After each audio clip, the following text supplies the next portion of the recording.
कपिल ऋषींच्या शापाने भस्म झालेल्या सगर राजाच्या 60,000 मुलांच्या आत्म्याला शांती आणि मोक्ष मिळण्यासाठी गंगेच्या पाण्याची आवश्यकता होती. भगीरथाने तपश्चर्या करून ब्रह्मदेवाकडून पृथ्वीवर गंगा प्राप्त केली. तिचा प्रचंड वेग नियंत्रित करण्यासाठी भगीरथाने भगवान शंकरांची आराधना केली. जेव्हा स्वर्गातून गंगा उतरली तेव्हा शंकराने तिला आपल्या जटामध्ये सामावून घेतले आणि 7 प्रवाहाच्या रूपात गंगा जटामधून बाहेर पडली. त्यातील एक प्रवाह म्हणजेच गंगा.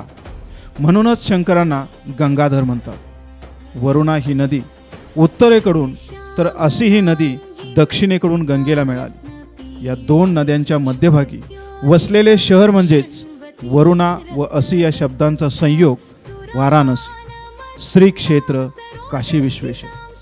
वाराणसी ही भगवान विश्वेश्वरांची नगरी म्हणजेच श्री क्षेत्र काशी, तर कोल्हापूर हे आदिशक्ती महालक्ष्मी अंबाबाईचे स्थान.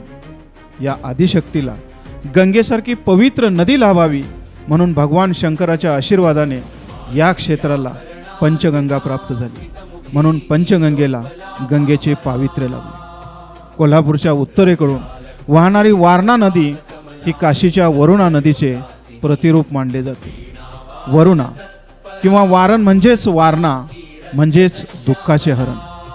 गंगा, पंचगंगा, वारणा या नद्यांनी हजारो वर्ष शेती, वस्ती, व्यापार आणि संस्कृती घडवली. या नद्या पाणी, अन्न, रोजगार, संस्कृती देणाऱ्या जीवनदायिनी आहेत. उत्तर काशी आणि दक्षिण काशीमधून वाहणाऱ्या या नद्यांच्या गंगा आरतीने मन, विचार आणि आत्मा शुद्ध होतो. जीवनातील नकारात्मकता दूर होते. या नद्यांना आदिशक्ती माता मानून त्यांच्याप्रती आदर व्यक्त व्हावा, आपली आध्यात्मिक उन्नती व्हावी यासाठी महाशिवरात्री महोत्सव 2026 मध्ये वाराणसी येथील पुरोहितांच्या उपस्थितीत आणि मार्गदर्शनाखाली संपन्न होत आहे. शंखनाद, धूपारती, नागारती आणि गंगा आरती.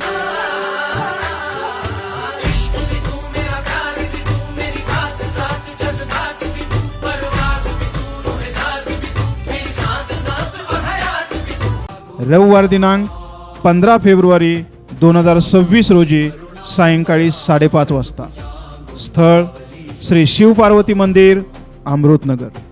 या गंगा आरतीमध्ये अंतःकरणपूर्वक सहभागी होऊया आणि जीव शिवाच्या भक्तिमुक्तीचा सहयोग साधूया.